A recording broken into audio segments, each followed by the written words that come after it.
Welcome to the First Unitarian Universalist Church of Rochester.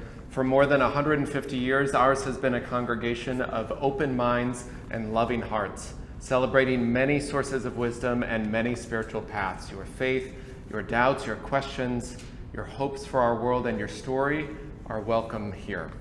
Our doors are closed because our hearts are open, living our values of care and compassion for our church and for this community. You can stay connected online. You can join us for coffee hour, small groups for spiritual reflection, growth, and learning, online social events. Kids can pick up spirit kits of monthly themed activities to bring home, as well as if you're a newcomer, you can find online an opportunity to get connected, a form to fill out so you can get connected to find out more about this church and ways to get involved, including newcomer classes online as well.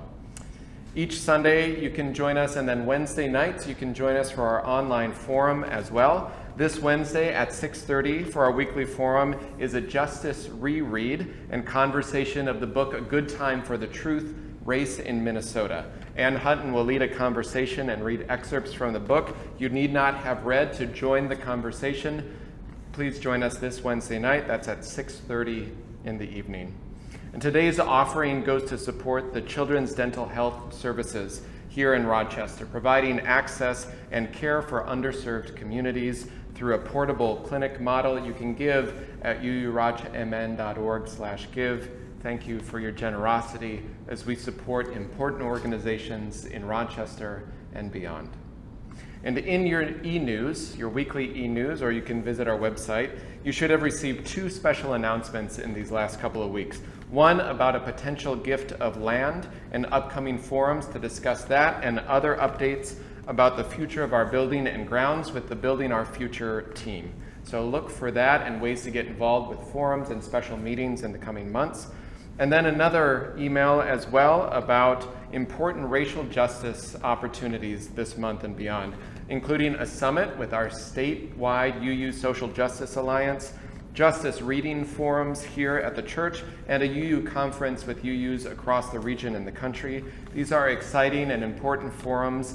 You can register online. Many are free of charge or on a sliding scale, so we hope you can join us for these important conversations this month. Finally, in the words of the Reverend Eliza Tupper Wilkes, minister of this church in the 1870s, may our faith in humanity and our message of hope and good cheer light our way. It's good to be together. This is the Unitarian Universalist Church. This is the Church of the Flaming Chalice. This is the Church of the Open Mind. This is the Church of the Loving Heart, where friends come together and share.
Last spring, when the worship team reviewed the monthly themes for this church year, the idea of beloved community for February resonated with us. At that time, we were in the midst of election campaign hyperbole and still reeling from the ramifications of the initial statewide pandemic lockdown. We were months away from knowing the outcome of the national election and had not yet been inspired by Inauguration Day poetry. We knew, whatever the outcome of the election, we would need each other. We would need to reaffirm this beloved community. I believe our mission statement offers a good definition of a beloved community: to be a compassionate, welcoming community that nurtures spiritual growth and practices justice. While very succinct, at just 13 words, it captures who we are and who we strive to be. But before we get too smug that we, as UUs, have the corner on the welcome mat of hospitality, my personal experience reveals other churches also have open hearts. While I have lived in Rochester for the longest period of my 68 years, like many of you, I have made a variety of moves before calling southeastern Minnesota home. From where I grew up in west central Wisconsin to southern Wisconsin for my first job after college and then grad school, moving to Georgia, followed by a move to Illinois, and then settling here. With each move, I joined a faith community. Between the two bulwarks, work and church, I endeavored to integrate myself into my new hometown.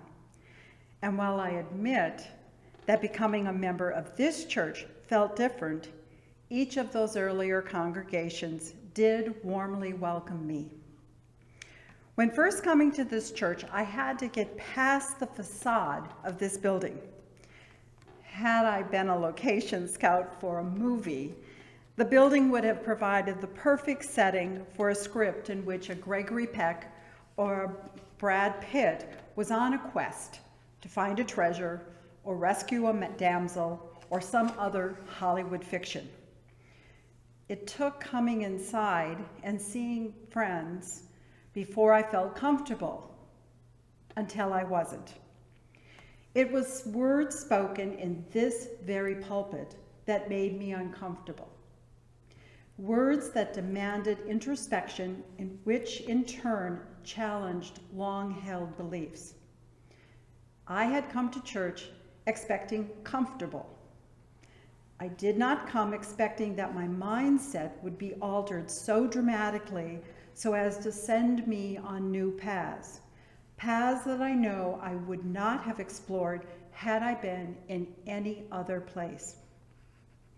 Reverend Victoria Safford describes the beloved community as an orientation of the heart.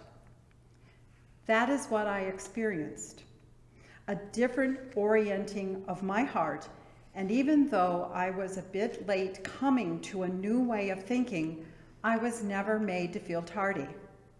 I received the support of this beloved community so that I could move from the sidelines of my white privilege, where my justice work had consisted of good thoughts and writing checks, to showing up and doing the hard work required to move toward equity.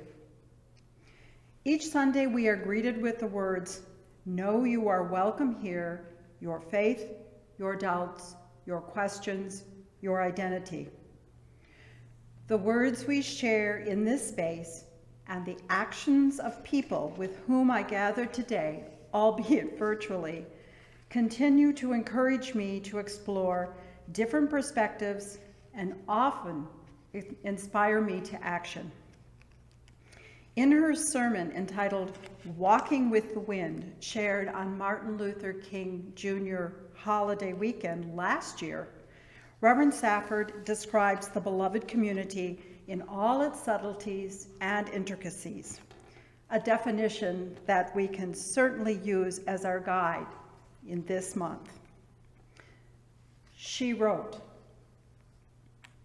The beloved community is not a goal or a destination, and it is not any kind of idealistic Christian utopian dream, but instead a way of being. Spiritually, politically, economically, emotionally, intellectually. Beloved community is an attitude, an orientation of the heart. It is a disciplined understanding of your own relationship to other people, to everyone else on the planet, to every living thing. If you are religious, this is a religious discipline, and it goes by many names. If you are seeking spiritual wholeness, spiritual balance, it is a spiritual discipline. If you are an ethical humanist, it is a deliberate moral stance.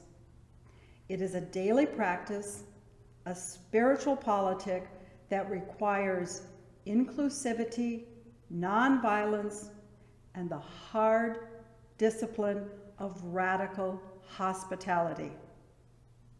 It requires love. And so as we focus on Reverend Safford's words and on that way of being, of orienting our hearts within this beloved community, it is good to be together.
This month, we start exploring the new theme of beloved community. And there's lots of different ways to think of a beloved community. Some think of it as a family, some think of it as the larger world. And oftentimes we think of a beloved community that, doesn't always have everybody seeing the same thing. But it's amazing what can happen when we find a common cause that can bring us all together, from the youngest of us to the oldest. Love is Powerful by Heather Dean Brewer, illustrated by Liyun Pham. Mari spilled her crayons onto the table. They made a messy rainbow. "What are we coloring, Mama?" she asked. Mama smiled. "A message for the world." Mari ran to the window and pressed her nose to the glass. Far below, people walked in different directions. Buses, cars, and taxis honked and grumbled down the busy street. Mari asked, "How will the whole world hear?" "They'll hear," Mama said, "because love is powerful." Mari climbed onto her Mama's lap. The crayon smelled sharp and new. Mama used one to write some letters. Even though Mama's words stretched across the poster, they would be too small for the world to read, Mari thought. Mari picked up a crayon. She made her own sign. She imagined her friends in their apartments across the city. Grandma and Grandpa a plane ride away, and all the people in the other countries. Mari wondered, how will the whole world see our message? Mama hugged her close. "They'll see," she said, "because love is powerful." Mama handed her a coat, and then they both laced up their shoes. Mari tucked the posters under one arm and held Mama's hand with the other. They slipped through the elevator doors. Down, down, down they went, all the way to the lobby. Mari hopped onto the sidewalk, then stopped and looked up. The street was packed with people, more people than she'd ever seen in her entire life. Mari tugged on Mama's arm to ask her to kneel down. Then she whispered in Mama's ear, "Mama, it's so loud. There's so many people. They won't hear our message." Mama said, "Oh, they will, little Mari." Mama lifted Mari up, and for a moment she felt like she was flying.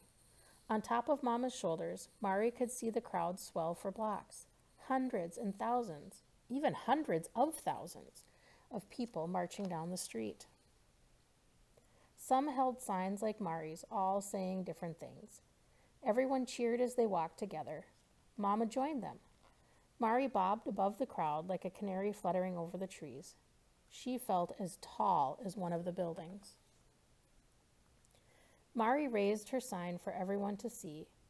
Even though she was small and the crowd very big, so big she didn't think anyone would hear, she called out her message. Through the roar, her voice was heard and someone shouted the message back. Mari yelled again and more joined in. Again, she yelled the message.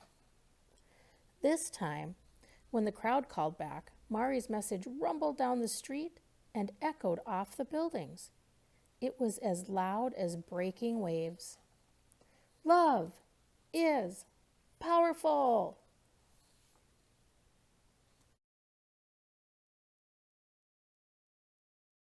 A note from Mari. I was only 6 years old, but I knew why we were there.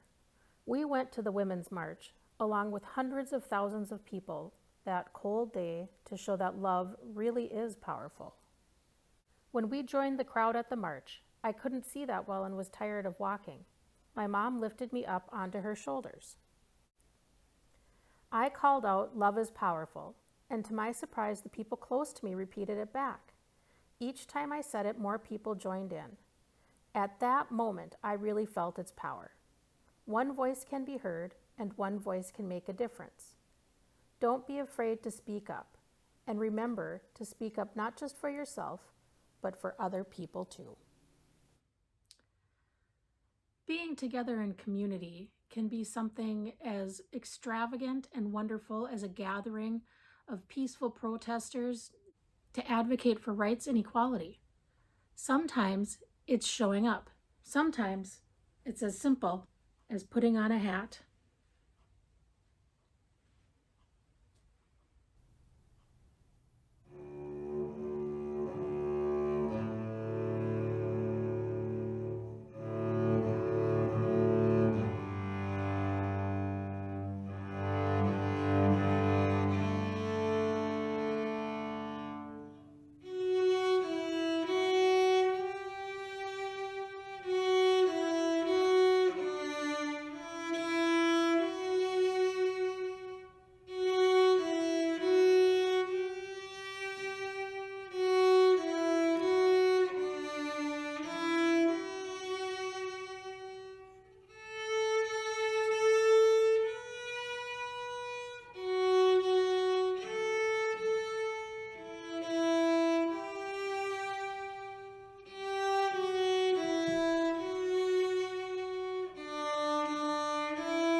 Good morning. It's so good to be with you. We are still physically separated, but are seeing a light in the future as we look forward to being together again. For now, we continue to gather in this virtual way as we continue to create a place of communal caring and connection. Be enriched by the virtual presence of each other and draw yourself closer into the heart of love at this time of service and reflection. In this time together, we ask that our minds be open, our hearts welcoming, our arms embracing. We honor all who support us in this caring, loving, and all-inclusive ministry. We send gratitude to Joe Payne, serving as our caring coordinator, arranging care for our members and friends in need. The members of our caring committee are wonderful examples of our compassionate community, holding us up as we go through challenging and happy times. And during this time of increasing needs in our lives and community, we encourage you to reach out for support and help if you are experiencing hardship. Many of us may need additional care, whether it be personal, pastoral care with Reverend Luke, grocery delivery by a volunteer, or an errand run, and we encourage you to reach out to Reverend Luke or myself with that request. We thank all of you who have served our congregation in this way over the last few months. Today's flowers are shared by Kathy and Joe Schwartz in honor of their 55th wedding anniversary. We wish them 55 more. In this community, we make time each week to share pieces of our lives with one another. We do this because each person here has value. Each person's experience matters. We lift up those whose lives are touched by sadness, by illness, by worry, or by loneliness, and we revel in those who are celebrating joys in their lives. May their happiness lift us all. May all of us find comfort, hope, joy, and healing strength in our community. This morning, we hold in our hearts Randy Stone. Randy's mother, Jean Stone, residing in Gurnee, Illinois, age 92, passed away peacefully on Tuesday after a short illness. She was surrounded by loving family, and Randy shares that he is comforted by her peaceful passing. At this tender time, we lift up the family with love, hoping that memories of Jean comfort them all. And we hold Anne-Marie Jean in our embrace this morning with the news of her father's passing. Peter John, who had been fighting cancer for several years, passed away on Saturday, January 30th at the family home in Whittier, California. At this time of sadness, please keep Anne-Marie and the entire family in your thoughts. And Marie Davidiak asks for well wishes for her cousin from Illinois, who has been at Mayo for 2 weeks and received a diagnosis of stage 4 non-Hodgkin's lymphoma after having COVID-19. He is in a high dosage chemo treatment, and we send strength to him and hope for recovery. Please keep him in your thoughts and prayers. And in this new year, we continue to focus on reaching out to all of those around us to let them know we are still here and still holding and supporting them as we continue to face challenges in our communities and country. Cards and phone calls can help to lift up those you love, and we encourage you all to support our community and local businesses as they reopen. May the faith and the spirit of life, love for the community of earth, and love for the light in each other be ours now and in all the days to come. Breathe deep the breath of life. Feel below you the ground and the earth with its ancient turning. Feel above you the sky and the stars shining with their ancient light, holding you here in this moment, this space, this breath right now. May you know that here in this house, scattered and distanced across space and time, you are named and you are known as beloved, as sacred, as welcome. I invite you into this time of meditation, this time of prayer, first by sharing silence together.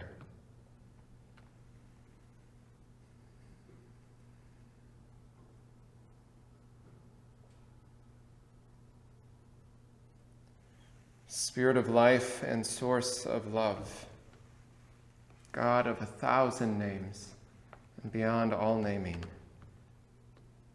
Even in the times where our bodies may seem still because of necessity, because of isolation, still our souls, our hearts can feel like we're wandering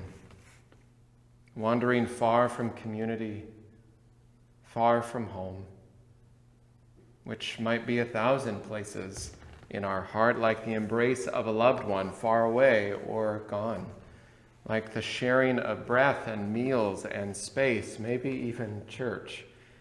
And we long to travel not alone, but together. May this time apart remind us that we are more connected by heart than perhaps we realized before. May this time help us notice the ways our communities are frayed and strained, disconnected from the community we want to be, of full inclusion, of access to both basic necessities as well as the deepest and most important abiding needs of belonging, of belovedness. May these reminders and these noticings lead us to a better building of a world. And these new normals we're supposed to create and needing to create, may it lead us to a world remade that is rooted more and more, ever deeper in justice and love and equity. We hold in our hearts this day all those who suffer in mind, in body, or spirit. I invite you to bring those you're holding in your own heart this day in joy or in sorrow, celebration or concern, and silently or aloud now in this sacred time to speak their names.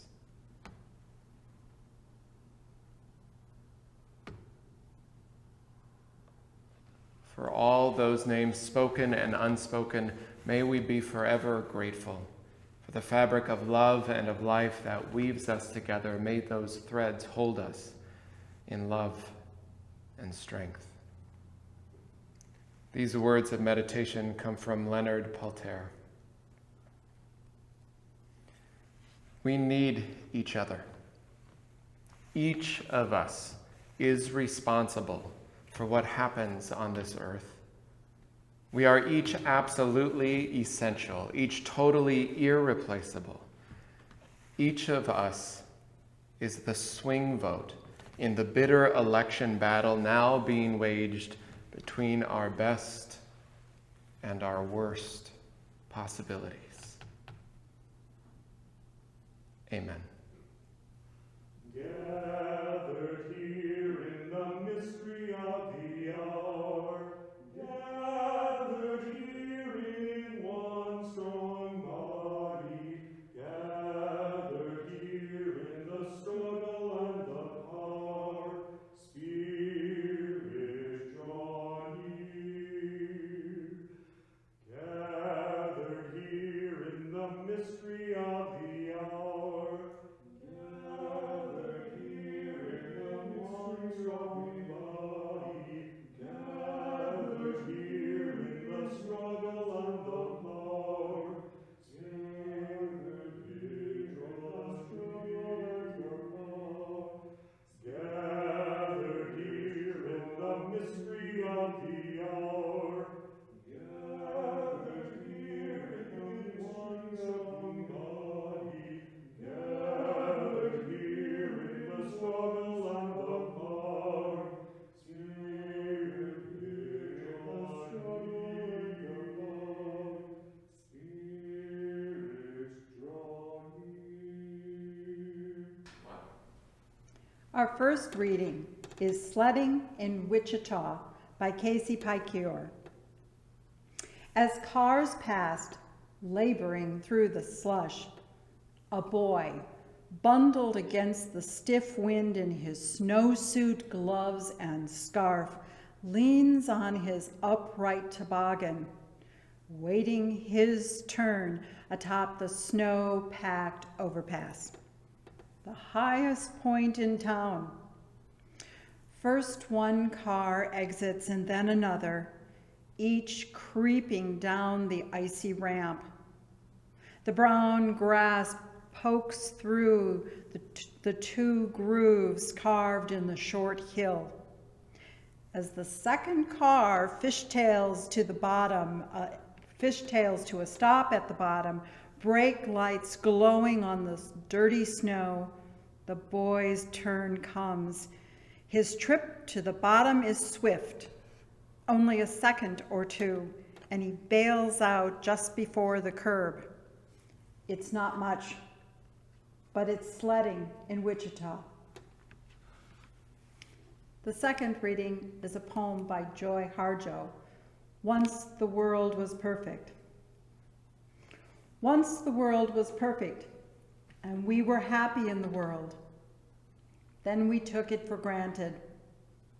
Discontent began a small rumble in the earthy mind. Then doubt pushed through its spiked head, and once doubt ruptured the web, all manner of demon thoughts jumped through. We destroyed the world we had been given for inspiration, for life. Each stone of jealousy, each stone of fear, greed, envy, and hatred put out the light. No one was without a stone in his or her hand.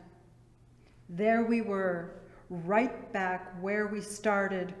We were bumping into each other in the dark. And now we had no place to live since we didn't know how to live with each other. Then one of the stumbling ones took pity on another and shared a blanket. A spark of kindness made a light.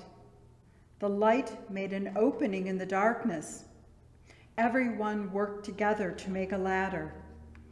A Winn Clan person climbed out first into the next world. And then the other clans, the children of those clans, their children and their children, all the way through time to now, into this morning light to you.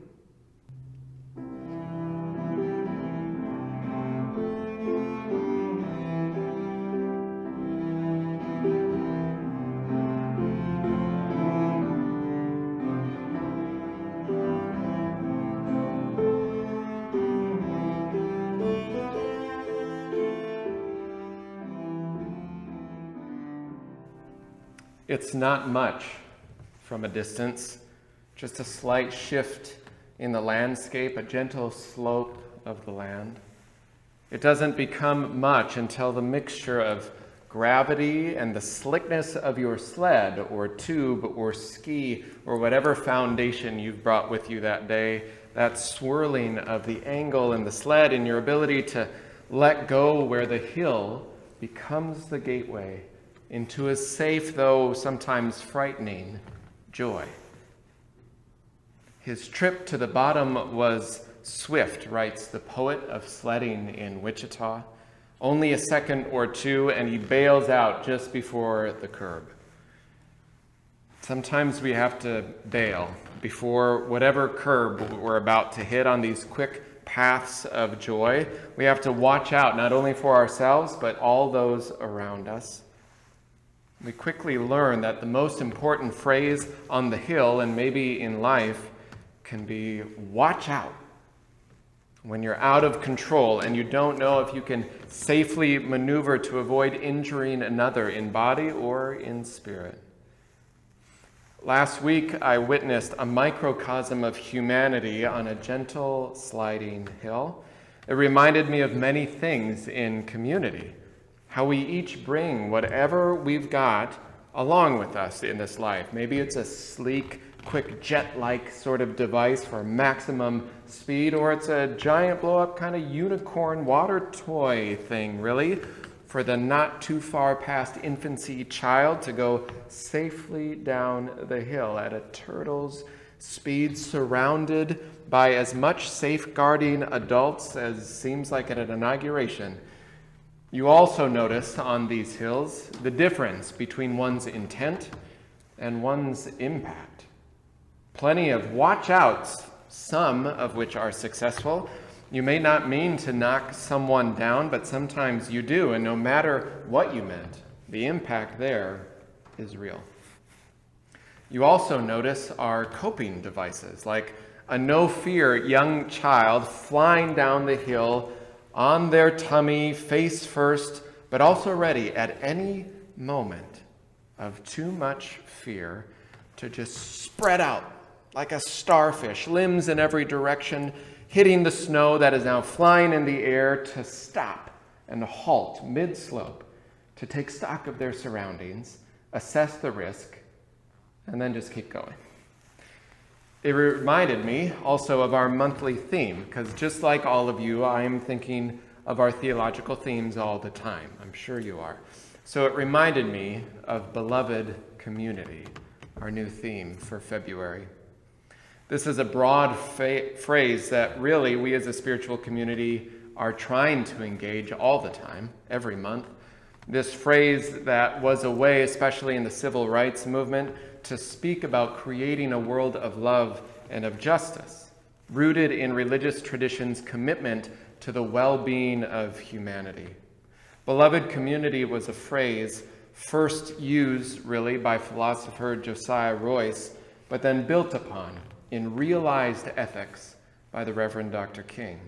Imagining and working for a world that was just and equitable, not just creating communities of the like-minded, like a social club or country club, but creating community that was built on equity, love for neighbor, honoring the dignity of all by understanding and attending to each other's real needs.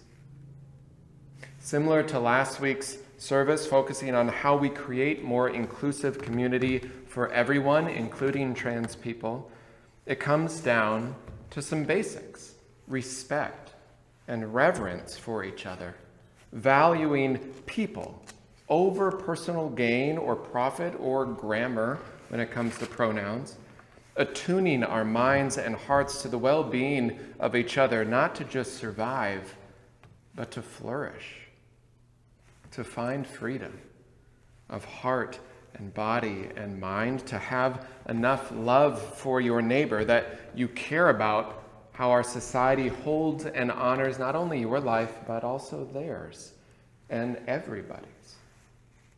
Sometimes it feels as if we are all just careening down a hill, and I wonder, what obstacles are we trying to avoid or sometimes perfectly aim for to get a little lift? What skills do we have? What awareness do we have to either try to steer most of the time out of the way of something, but if we try too hard, if you sled or ski often, sometimes too much control, almost always trying to control things too much, leads you in directions that are maybe not the best. Just as important as those obstacles, avoiding or finding them are our own skills, our own path. But then next in ethics comes, who else are we sharing this hill with? Who else is also going down or coming up this hill that we need to pay attention to? Between the curve and the slope over here and the tree and that little tree, which doesn't seem like much, but it can pack a punch if you hit it, I assure you. Between the fallen down snow person from a few days ago that has collapsed and is now random snow boulders, and the tiny little person-made jump, such small inclines you hardly notice until you're right next to them, but they send you flying into the air or fling you off your foundation toward who knows what direction. Right there, between all those and other things, is you and your life, winding its way down among all of them, whoever they are, all those other things and people. Bundled strangers, seeking and finding their place among us all, spiraling down the slope or inching our way back up, carrying with us whatever tools we have that are made for joy. We bob and we weave potential threats of being hit or hitting someone else, or being impacted by someone's untamed or unnoticing joy, flying down the hill. Sometimes we smile at our inches away from doom moments as we narrowly escape something in almost a ritual of joy that laughs in the face of danger. We keep climbing the hill. We keep navigating our way within and between those other living souls, longing for the air to greet our face, to move as if with the wind, with a type of freedom that a snow-packed hill can bring, to feel around us enough joy to say yes, and you keep climbing back up again and again. Beloved community is an attitude, writes Victoria Safford, my colleague, and what Anne read for us today. It's an orientation of the heart. It's a disciplined understanding, she writes, of your own relationship to other people, to everyone else on the planet, and to every living thing. And as much as it can feel like individualized chaos on a sledding hill, beloved community takes that reality of each of us navigating just right between disaster and joy, which is true, but beloved community takes that hill and makes sure that we know not only the where of it and each other, the physical proximity of those around us, but the who. Beloved community is about knowing who that bundled up stranger is over there. It's about paying attention, hard as it is, across the distance and through all the layers, to orient our heart towards someone else, to do whatever we can to know their story, to pay attention to what they share of their story, to support their path and their joy along with our own, to know that we are bound together, to make space for each other, to attend to each other when we wipe out, and to be able to realize when they or we need some space, or when they or we need a little help. To know when we're tired and weary and need to take a break, and to know when someone's joy, maybe our own, is way too out of control and we yell, "Watch out," and it impacts or injures another, intentionally or not. That doesn't eliminate the realness of those moments of pain. One of the stumbling ones took pity on another and shared a blanket, writes the poet Joy Harjo. A spark of kindness made a light, she writes. The light made an opening in the darkness. Everyone worked together to make a ladder, and then the other clans and the children of those clans and their children, all the way through time to now, into this morning light, to you. That kindness reaches us. All the way through time, she writes. It is the moments where the darkness opens, where we are aware of each other's pain, each other's joy.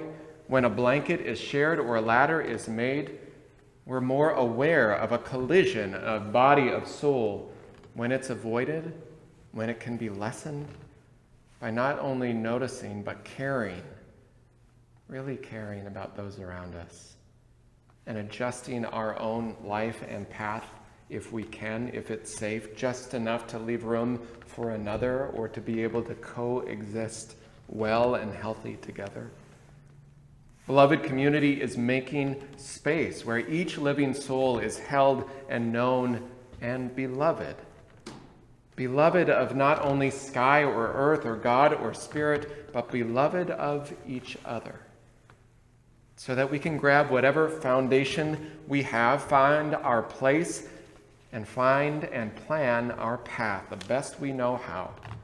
Wait our turn, unorderly as it is, and then take our chance, adjusting as much as possible, which is minimal, because on that hill, if you try to over-control your direction, you will likely veer off or tumble down the side, stopped in your tracks, needing to start again, and that's okay. Hoping that others are paying just enough attention, or you are paying just enough attention to avoid disaster, so that together we take care of each other. We navigate our shared space safely enough to allow for maximum joy. We find our path and we fly freely into our own joy, among the joy of others around us, safely, unorderly, on this hill of life. And it goes on like that. How we build beloved community with enough structures, enough awareness to care for each other. It's in policy, and it's in politics, and it's in daily interactions. It's everything. A beloved community, which was a translation for some of the kingdom of God, or heaven on earth, or in our tradition, universal salvation, which means complete wholeness and health and healing of us all in this life, on this world, this side of the grave, not some other world out there, but right here in the messiness of this world, this life, this hill, as we're careening through this world, spinning around as we might be. The question is still, each and every day, can we love each other enough? Can we make room enough for each other's path, each other's joy, stopping to help when needed, getting out of the way when needed, letting go and letting the earth itself lead us, carry us, so that together, helping each other as we fumble through, we keep climbing back up, we keep checking in on each other, so that we keep traveling together down the hill, sometimes screaming in joy and flying free.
steep and rugged, though the road be steep and rugged, though the road be steep and rugged, we